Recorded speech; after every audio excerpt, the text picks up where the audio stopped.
Right, today guys, we've got an awesome look at the condition of this. Nice, clean, mate. You'd think the owner's been here polishing with and putting wax on this vehicle to impress us. We're going to replace the vane pump. The vane pump's mechanically driven, and it's on the it's gear driven. Yeah, that's basically for your power steering, right? So it's the traditional power steering pump on these that's belt driven isn't there. Okay, so it's a 120 Prado. You've got your power steering reservoir. Notice there's no pump, it's just a reservoir, right? The hose or one of the hoses goes down to the vane pump, and it's down the bottom of the engine. It's a bit hard to see down there, so let's get the bash plate off and the car in the air and have a look, see what we can see, and try and show you how to change it. It's very rare that these have a problem. They can have a leak, and it leaks kind of internally because it's mechanically driven, connected to the engine. The oil leaks into the engine. So this one, it's losing a bit of oil is the story, and also the steering is tight.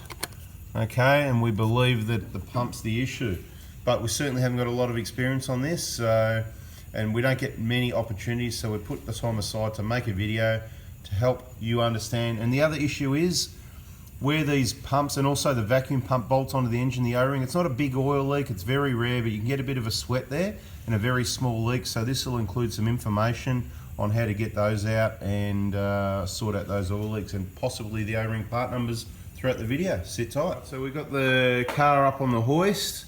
Your first step is we need access in here, guys, right? So where is it? It's a bit, it's a bit of a pain to get to. You see up there, so on the front, hang on, let me get it right. Vacuum pump, vane pump, right? So on the front is the vacuum pump. So that's for your brake, because these diesel engines don't create enough vacuum. So for your brake booster and your vacuum operated stuff, this is your vacuum pump at the front here in the picture. And your vane pump, right, is the one, you can see the back of it there in the middle of the picture, right? So we're changing that, but we may pull this out. And as you can see, it's very limited on space to get in there. And we may even need to do a bit of access from the top, and it might be up and down a little bit. So the first thing is we need to remove these bash plates to maximize our access from this area here. So we're going to go ahead and do that. We don't need to show you how to do that. Right, so we're trying to take this bash plate off. And I say trying because, I've said it before and I'll say it again. I'm sorry. Sorry, Mark. I apologise in advance. But guys, this is 3mm steel, okay? It's only 3mm. See what happens when you hit a rock. There's quite a big dent into it because the design, it comes down, it's got a bit of, so if something's a bit, you're not going to quite clear it, boom, and it does bend quite easily. 4mm is far superior. It's not 25% stronger. It works out something like, I don't know if it's double or more. I don't know. We need an engineer that could give us an idea the percentage stronger 4mm would be over and above 3mm. Any engineers? Let me just think. If there was a little birdie that could whisper some sort of idea, but I reckon a 4mm is going to be at least double as strong as 3mm type thing. It's something along those lines, yeah? That little bit extra thickness adds a lot more strength. It will always be better than... Yeah, so, look, this is one of those designs again. It's got these round things welded in that what happens, they get hit by rocks as well and get burred over. The whole design, and then you've got to get these bolts there, quite feel it. You've got to, and these are under there, and this blocks all the cooling. So this blocks all the cooling from the transmission. I know, guys, it's not part of the job, but it's important information. There's no airflow to the automatic transmission to cool down anymore, right? And what happens also is when you turn on full lock, all the sand and dirt gets thrown up through here. It all ends up on top of this plate here. We'll just have a look. It's pretty clean. He's given it a good wash out, right? But what they actually fill up in there with sand and dirt and everything like that. So the cooling to the transmission's compromised, and that's where you go, well, now I need a transmission cooler because you've taken the natural design away, you've added all this extra weight, the transmission's up a bit high. Anyway, we're just working on getting this plate on. I just wanted to mention it there and put it in there that the 3mm, try and stick with a 4mm, something like the K-On. These are quite difficult to remove and refit. But we'll continue with it anyway, guys. Just a few tips in regard to the bash plate. We need to get the bash plates off. Right, so we've got the bash plate off, and we've decided to remove the wheel isn't hard. Get that out of the way. To get in there, oh, looks like, is that the tyre rubbing on the control arm at times? There you go. Watch your big oversized tyres, guys, and whatever. Yeah, interesting. There's been a bit of work done on this vehicle. Now, let's see what the access is like now. It's getting better. So to get to the vacuum pump at the front, not too bad, okay. We need to unbolt that little bit of insulation there. It's a 10mm there, and that'll come off, if I remember correctly, to get to the nut underneath. And no, that's not a nut missing. For the people that are saying, is that a nut missing? And that, all that's connected on that, I think it's 2 bolts and a vacuum line, if I remember correctly. Is that right on the vacuum pump? It's 2 bolts, that's all it is, isn't it? Yeah. Yep. Right, and then round the back here, you know, it's a bit fiddly to get to because of the engine mounts in the way. So we're taking this to get a bit access through here as well, right? We want to maximize our access so we've got options, okay? Now, that power steering line right in the middle of the picture, that's a bolt, I reckon from memory, is that a 17 or a 19? I can't remember, about a 17 from memory. And you see it's got one of those double-sided gaskets on it. They're meant to be single use only as well, so if we disconnect that, and we will be, we've got another replacement gasket. So it's not just the pump you need, and I haven't got the part number for that one today, but I can let you know you can reuse them. I know a lot of people that have reused them as well, but we're going to replace it. All right, what's next? We've got to get in there and have a look. I'll give you some more information shortly. So we're pretty well prepared here. As I said, batch plates off, wheels off. We've got a light in there so you can see what's going on, right? Handy ARB work light. Now, the way I see it, all right, so the Vane pump is one at the back over here. It's bolted on, that's it there. So we're going to remove this bolt, right? That is your line that comes back in from the rack. No, it goes out to the rack, sorry, out to the steering rack, my mistake. I'm just working it as I say, yeah, that goes to the rack. So you've got your big fat hose that comes down, that's this one, right? We're going to remove that. That's the one from the reservoir. See, it's just got a clamp on it. We're going to remove that clamp, slip that hose off. The reason I'm telling you and not showing you is it's going to be very difficult to show you while we're doing it. So kind of a step-by-step thing.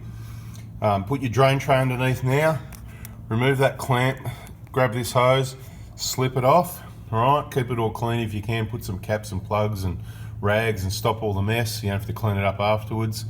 Going to remove this one here. Going from memory and looking at it, it's probably a 17mm. I could be wrong. I'll correct it later if I remember if I'm wrong. Remove that line, put that over in a safe place. You've got your 2 lines out of the way now, right? Then the only thing mounting it is 2 nuts or bolts, right? One is behind here, which is one of the reasons we're getting rid of that. Then you can access it anyway, but we'll be able to show you a bit more what's going on. See it up hidden in behind there, that nut, right? And the other one down underneath, you might be able to get to from down here, right? It's pretty dirty at the moment. It's just up. It's up. Hard to get the focus happening, but we'll try. Right there, right? So two nuts basically, right? But we're also going to remove the front one as well, but we'll give you a bit more progress information as we go. All right, let's get the tools onto this. All right, guys, we're here. We're just pulling that hose off, doing my best. Not that you need to see how to pull the hose off, but that big thick hose that clamps off, we pulled it, and there you see all the oil, the messy oil, the oil. So it's nice and clean. It's been looked after. It's had a flush recently, but it doesn't solve the problem when you've got a problem, okay? Right, so all the oil's draining out there. That's the hose off. And we'll get that drain and get a cap over those to keep them clean. So we're getting that bolt out there as discussed. So the hose is off. We've got it tucked over here. You can see it's got a little, like a little condom and a little area on the end to catch the oil. And the bolt is coming out. The hose is out the way, beautiful. And you can see that little gasket washery thing that we're going to replace once we get the hose off. You'll see in a minute, right? Trying, guys, I'm trying. I know it's difficult. I've got an assistant here, right? That's the one we're going to replace. You can get away with it, right? But very similar to like on the injector job. Same sort of washer, just thicker version, and can confirm it is a 17mm. All right, so we've got our fluid lines disconnected now. We're not too fussed about keeping it clean and sealed because we're replacing the pump, but we're going to cover the hoses, right? So this hose, it will get a little black finger off the glove. You know, we'll just keep it simple, call it a condom. We're going to put a condom over the end of this hose as well to keep the system clean and sealed. Although it's clean, you can see the dirt staining. There could be a bit of dust and stuff, you know, fall out, whatever. So yeah, we're going to get that covered up and then start working on the 2 bolts, which you can already see a lot better now. See up there near the end of my finger there, that's the top nut. So it makes it look simple. It is a simple component, but there's quite a lot of work and quite fiddly to get in there to get these nuts and bolts undone. Right. So, you know, obviously couldn't get the camera in there while we were working away, but you can see the top nut is removed. And let's have a look down the bottom and hopefully you can see, you know, I'll get right in there for you this time, right? See that bottom nut right there being removed. You see quite dirty on it. That's what I'm talking about with the slight, not oil leak, but the weep. See that mess there? By changing the O-rings on both of these pumps, we'll hopefully clean, and we'll give it a clean up while it's all apart, which all takes time, and time is money. So we're going to slip that pump off now by its own weight. It's already sitting back a little bit, but yeah, it's now time to slip that pump off, and you can just see what it looks like, and we'll have a look at the old one and the new one on the bench. Maybe I'll get out the way so you can get it out, eh? What I wanted to just give you a quick look what it looks like. Almost impossible to get up there, guys, but that's from the back view what it looks like. Right, it's all mechanically gear driven. All right, so we've got the old and the new. So as I said, these O-rings, this one doesn't look too bad, but this O-ring, look, to be quite honest, I think there's not quite enough squash on them. I'd like to see a little bit more squash because they do come off nice and soft. If we've got a pick handy here, we'll just pull this one off and have a feel of it. I don't think this one's leaking, but it's more of a weep. It's just a little untidy weep. Let's just pop that out and have a bit of a feel and demonstrate that it's still soft and there's nothing wrong with it, right? Would you say it's still all nice and soft, happy days, yeah? A little bit hard, but still soft. Yeah, it's flattened out a little bit. So we've got a new one here, right? We're going to use the new one. The point is, I was trying to make, if there was a little bit more squash, there'd probably never be any issues. And guys, like I want to be really clear, this is not the final fitting. We're going to make sure it's all clean, the O-ring, because that's the problem, right? If you get a bit of grit on an O-ring, it only takes one little speck of like coarse sand right there to hold that little gap open and the oil just weeps through slowly. So we're going to make sure this is 100% clean when it goes in. We're going to have a bit of molly coat on there, which is good and bad because that will attract for any dirt to stick to it. That's why the area, we've got the assistants there cleaning the area right now as I'm giving you this information. And what you want to know at this point is what's the part number. You probably want to know the part number for the pump as well. We'll get to that. I haven't got it handy, but these pumps, the list price is around $1,100 odd plus GST. Even the trade price is up close to around the $900 mark. So they are very expensive. The O-ring, I'll give you the O-ring part number because I've got it. So if you haven't got your pen ready or your phone or something to document that, press pause now and get it. And now if you've pressed unpause, the number is 90301 60002. That's for a 120 Prado, okay? There is another part number for Vane pump O-rings and you might want to double up depending. We find it too big in most cases. I'll give you the number anyway, right? 29342 58010. Sometimes the easiest way is to go by the VIN number, but I can tell you that sometimes by the VIN number you end up with the wrong one. So this is one of those ones where sometimes you've got to have both. The ones we've seen the weeps on are most likely more common 120 Prados, and every time I've used one lately it's been this O-ring 90301 60002, right? That's going to sit in there nicely and we're going to slip that pump. It's just a matter of lining up these teeth, which is really easy. The harder one is the vacuum pump. So before we put this in, we're actually going to take the vacuum pump out, another couple of nuts, not a big job. And I'll give you the part numbers for those as well, right? So there's, how's this, right? I'm just gonna, boom, I'm gonna boom you the part number. The vacuum pump for the 120 I've got written there, right? There's your part number. There's also another small O-ring. Now I can't guarantee you these will be right for your vehicle. I'm not Toyota, but for the 120s where we've replaced these, they're the part numbers that are most commonly required. Bada bing, hope that helps, guys. We're going to get this brand new Vane pump in after we get the vacuum pump out, and also replace these O-rings. Right, as I said, guys, we're just removing that 10mm, and that little bit of insulator material is just going to easily come out of the way as the first step. Removing the vacuum pump just to change the O-rings. Now you can see access to that bolt there, looks like a little 12mm. On the Vane pump, they're 14mm, aren't they? Please confirm. On the back, the ones on the back, 14mm? I think so. The ones you just took out, you've forgotten already? Oh yeah, 14, yeah. No, miscommunication. But so 14, and these look like 12, so we're going to take that nut out. And there's one sneaky one up the top there, you can just see the top of it. And this one can be a little bit harder to get back in because the teeth have got to mesh up, but we're going to get this out. Bada bing, we'll get the nuts undone, come back to you.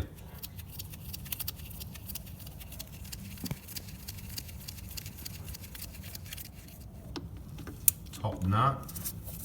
A little bit fiddly to get in there. Good work, nice. Very nice. A little bit tight to undo, probably a bit of mud on the back of the thread like the rest of them. Pays guys to hit this area with a lot of degreaser and give it a really good clean up if you're going to go in, but again, one of those jobs, very rare that you're going to have to do this. Probably worth taking it to someone that's done it a few times before, because we might make it look easy.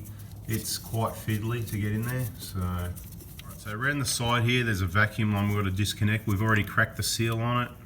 So remove that vacuum line there, and then we should be able to carefully lift the pump off.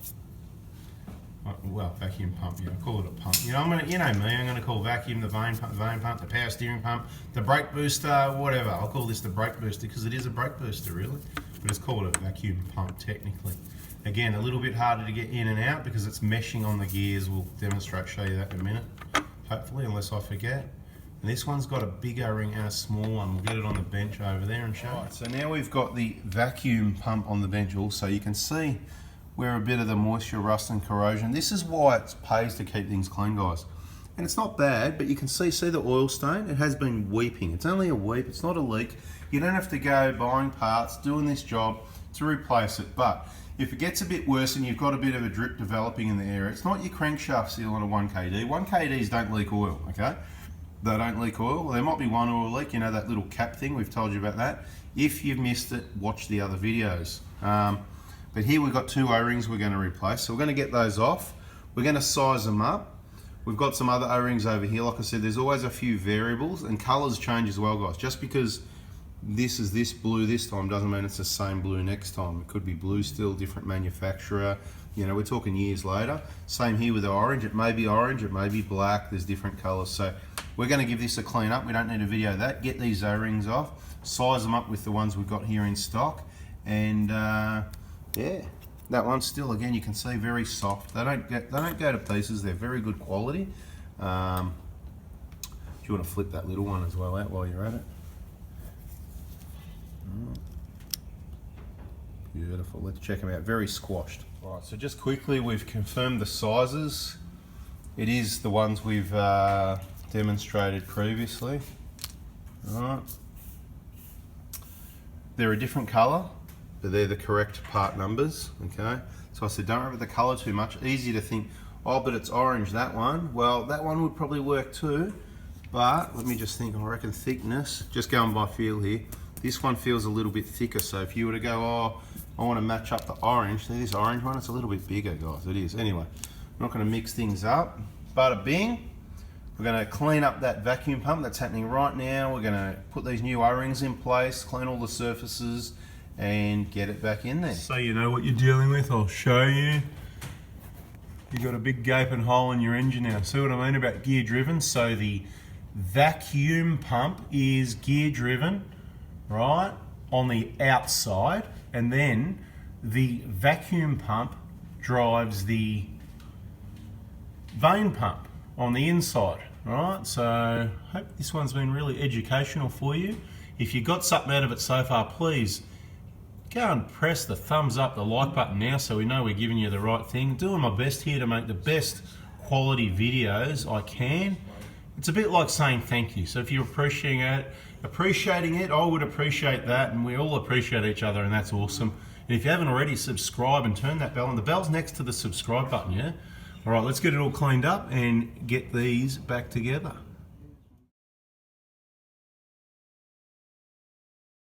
All right, now it's time to slip that, what's this one? The vacuum pump. Like I said, forever I get them mixed up, the name of them. Obviously I know what they are and what they do, and I always get mixed up which one goes on the front and which one goes on the back.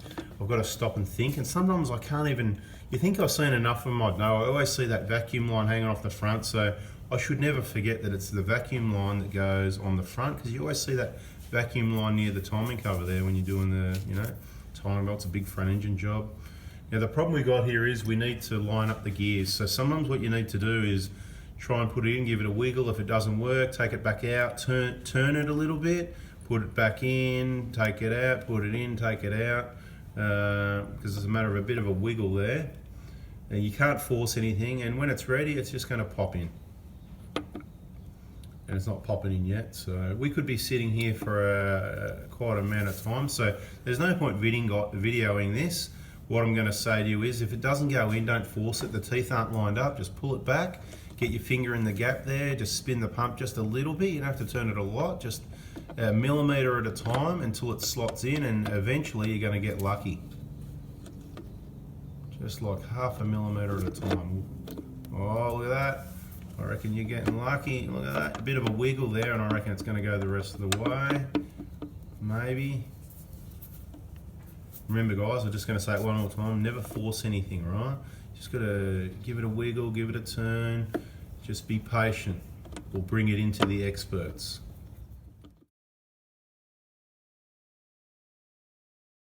Alright, so as you can see, it's slotted in. It wasn't too difficult. Sometimes they can give you a bit of grief, but no big deal. Top nut's on, and then the bottom nut is in position, you can see as well.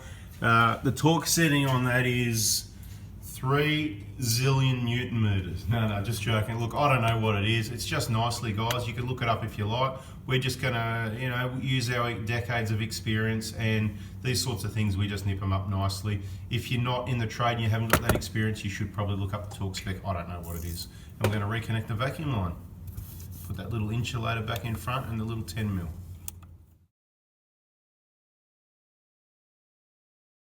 Alright, so just quickly, sorry I don't have the part number at the moment, but that's why you subscribe, and it'll be in another video. We'll have it later. Maximum information.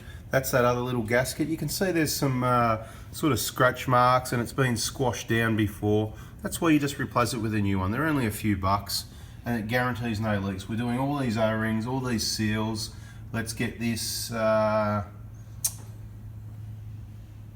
pump for the power steering back on, and using the new gasket. Alright, so it can be quite fiddly. It's quite restrictive to get in position to get it lined up and get it in. It's quite a pain. So anyway, we're going to fiddle around here. I'm just giving you a little taste that it's just not that simple, even when you've done a few. We've put a few of these pumps in and out lately, mainly on engines. We do engine replacements. If anyone's ends up with a dreaded cracked piston because you wanted to do that rather than do the prevention and follow the rules, we can do engine replacements, anything from cheap piston swaps all the way through to brand new long genuine engines. And that's when we change a lot of these pumps, really. Not that many, because most people follow the rules. And now what we're going to do is just turn that gearing just a little bit at a time till it slots in, because that's, again, no forcing anything, guys. It's just gently when it's ready to go in, it'll go in. As soon as I press stop recording is usually when it goes in. So I'm going to do that now. And boom, wouldn't you know it? No, it didn't go straight in actually. Had to come in and out a few times and turn the pump to get the gearing to line up is the way it's done. Now we're going to get the nuts on, 2 nuts. So I just wanted, while he's bolting that back up, I just wanted to demonstrate, this is obviously the old pump and all the old parts. When there's an oil leak, what happens is you don't get to see it. So traditionally, your power steering pumps were a standalone unit, and they've gone back to that even on the Toyotas. In the Prado range, they went from, the standalone pump in a lot of vehicles, as old as, I can think back to the 60 series and all that. A lot of vehicles, all brands, you know, generally stand alone. There's not many vehicles that use this system, and as a matter of fact, probably because of my limited experience specializing on Prados and Toyotas and stuff, I can't really think of another one at the moment. There is. And so when on a traditional pump you get that leak behind the pulley at the front seal, which is quite common on a lot of brands, you know, particularly your cheaper brands and the old Fords and Holdens and stuff like that, and you could just get in, pull the pulley off, change the seal. And we used to, speaking of the 60 series, we used to do that on those as well. Problem is you'd find a bit of wear on the shaft, and it only lasts a couple of years or so by just changing that genuine seal. So it needed other components. Now the problem here is, obviously, as I said, when it leaks oil, that seal we're talking about is in behind there. So when it leaks, it just actually leaks out here into your engine oil, which isn't a problem because it's nice clean oil. A small amount of that in your engine oil isn't going to hurt anything whatsoever, not something to be concerned about. But if you find your power steering level going down and you don't know where it's going, there's a chance that some of it's going out there. We do have a seal kit for this pump as well, so that's another option that we're going to start investigating more. That is rebuilding these pumps and putting the kit through it to fix that oil leak if it's just the oil leak that you've got. So yeah, let's continue getting this thing back together. Alright, so you can see the pump's in place, top nuts done up, bottom one's getting done as we speak, and we'll just double check both of those, and in the reverse order we'll go and connect the hoses. Caps will come off, hose is on, we'll give the hose a nice clean before we go anywhere near the new pump, and bada bing. And then we're going to feed some oil into the pump from the reservoir and let it sort of slowly bleed down before we start the car. Just giving you that tip. As soon as the hose is on, we'll start getting some oil into it. Okay, so it looks a little bit messy. We've just cleaned it up a bit with a brake cleaner. We're going to do more cleaning, but we want to get what we can in here before we cover it all up with bash plates. As you can see, nice clean, brand spanking new pump. That gasket there's new, all the O-rings are new, all the nuts and bolts are back on, and not forgetting that, so that bit of insulation up there, remember what we took out with the 10mm retaining it? I'll remind you again, no, there's not a nut missing on there. Okay, so we're going to clean this up a little bit more, because if there was an oil leak later, we want to know about it. We don't want to think it's some of the old staining. The idea of this is to get it cleaned up best as possible. We're going to get these bash plates back on, get the wheel back on, get it all back together, put the oil into it, bleed out that power steering system, and bada bing. This bash plate, it's taken longer than the whole job. Yeah, no, that is an exaggeration. It's not quite that bad, but you know what? It is. Some bash plates are just hard to install, guys. If you haven't already, check out the Kaon gear, kaon.com.au.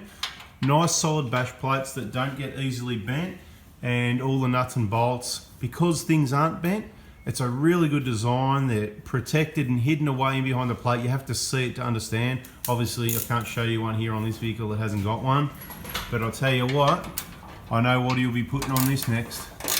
Anyway, it's just about back together. We've got our rubber on the side. Don't forget to put that back on.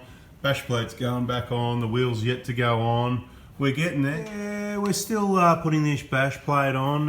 Yeah, we're getting there. It's pretty time consuming. It's got a lot of different sizes as well. It's got 10mm, 12mm, a 13mm, a 17mm. It's a real pain, but we'll get it on. We're just here putting these bash plates on, finally getting a bit closer. Finally, we got those bash plates back on. We've been feeding the oil into it. What oil can you use? Well, you can use ATF oil. Is what you use in power steering, basically. Careful not to overfill it, careful not to underfill it. I use the Penrite ATF, the FS, full synthetic, but there's not much difference in the viscosity of the LV they recommend for the transmissions, so you could use either of those, no problem. I don't think there's much. When I spoke to Penrite about the specification on the difference on those two, there wasn't much in it anyway, so yeah. So what we're doing initially is just quickly starting and stopping it, feed the oil in without turning the steering. Alright, so yeah, just a few times. We prefer not to run it dry or out of oil, especially a new pump. So we feed the oil in, quickly start it, stop it, top it up, start it, stop it, top it up. Once we're confident with the level, we start turning it gently each side. And if the level goes down, top up as required. Kind of a two-person job. Anyway, guys, that pretty well completes changing the power steering pump or the vane pump, including the vacuum pump on a 120 Prado, and the other 1KD is obviously pretty much exactly the same, not much difference there. If you liked that video and you got some information, please give us the like, the thumbs up, and do yourself a favor and subscribe, and that little bell next to the subscribe word, so that you get an email and you get alerted to the next important bit of information coming your way. Thanks for watching, guys. See ya.